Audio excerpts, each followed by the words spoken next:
Сәлеметсіздер ме балалар, бүгінгі сабаққа қош келдіңіздер. Бүгін біз сіздермен 106-шы сабақ осы шақ тақырыбын өтеміз. Бүгінгі сабақта мәтіннің тақырыбы мен негізгі ойын анықтаймыз және де етістікті осы шақта қолдана алатын боламыз. Олай болса балалар, сабағымызды бастаймыз. 7-ші тапсырма, өлеңді оқы.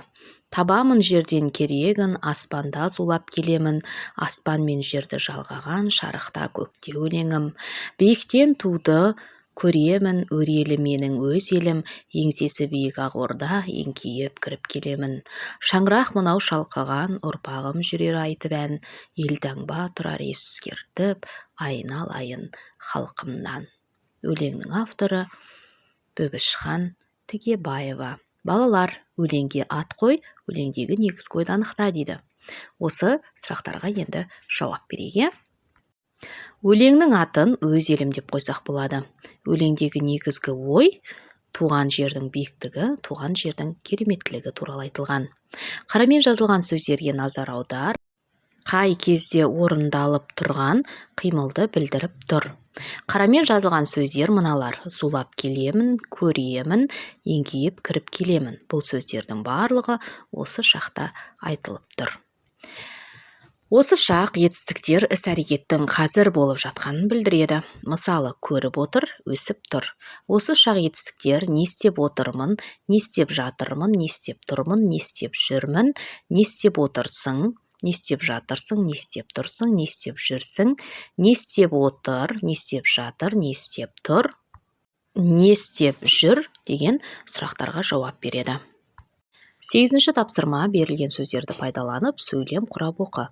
Етістікті тауып, оларға сұрақ қой. Мен билеп жүрмін, сен көріп жүрсің, сіз өлең айтып жүрсіз, ол біліп жүр, біз естіп жүрміз, олар оқып жүр.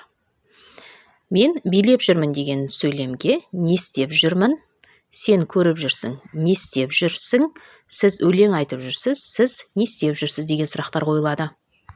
Ол біліп жүр дегенге не істеп жүр деген сұрақ қойылады. Біз естіп жүрміз деген сөйлемге не істеп жүрміз деген сұрақ қойылады. Олар оқып жүр дегенге не істеп жүр деген сұрақтар қойылады. Етістіктердің қашан болған істі білдіріп тұрғанын айт. Етістіктердің барлығы қазір осы шақта болып жатқанын білдіріп тұр. Келесі 9-шы тапсырмаға назар аударыңыздар. Берілген сызбаға сәйкес сөйлемдер құрап жаз. Аспанда ақ көгершін ұшып жүр. Мен өзімнің жатын бөлмемді жинап жатырмын. Оспан кітаптан өлең жаттап отыр. 10-шы тапсырма, жұмбақты оқып шешуін тап. Көк қарбызым қойған жерде биік тұр, сол қарбызға бүкіл әлем сыйып тұр. Жұмбақтың шешуі глобус. Етістіктің қай шақта, қай жақта тұрғанын айт. Етістік тұр, сыйып тұр деген сөздер, бұлар осы шақта, үшінші жақта тұр. Келесі тапсырма, жұмбақтың шешуіндегі сөз туралы не білесің? Глобус. Латынның глобус шар деген сөзінен шыққан. Жердің, айдың, планеталардың және аспан сферасының контуры мен геометриялық пішіндік ұқсастығы сақталып, картографиялық әдіспен бейнеленген көлемдік модель. Олай болса, балалар, келесі 11-ші тапсырмаға назар аударыңыздар. Сурет бойынша әңгіме құра. Бала кезімнен ғарышқа ұшуды армандаймын. Ғарышқа ұшу, оны зерттеу маған өте бір қызық дүние болып көрінетін. Бүгін сол арманым түсімде орындалды. Достарымды алып ғарышты зерттеп жүрмін. Арман досым оқымысты, өзімен кітабын да алып алыпты. Ал Бағдат болса, қомағай, қолында стаканы бар, су іздеп жүр. Бағдатқа су құйып бердім де, кеменің терезесінен сыртқа қарадым. Аспаннан жерге қарасам, басым айналады.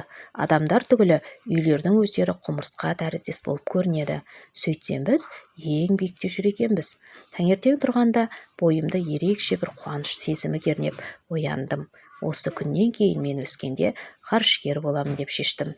Мінекей балалар, бүгінгі сабағымызды осымен аяқтаймыз. Бүгінгі сабаққа берілген барлық тапсырмаларды біз сіздермен орындадық. Бүгінгі сабақ сіздерге түсінікті болды деген ойдамын. Егер де сабақ түсінікті болса, лайк басып, сұрақтарыңыз болса комментарий бөліміне жаза өтіңіздер. Міндетті түрде жауап қайтаратын боламын. Ал егер де каналға тіркелмеген болсаңыздар, тіркеліп колокольчик басып қоюды ұмытпаңыз. Келесі сабақта кездескенше сау саламатта болыңыздар.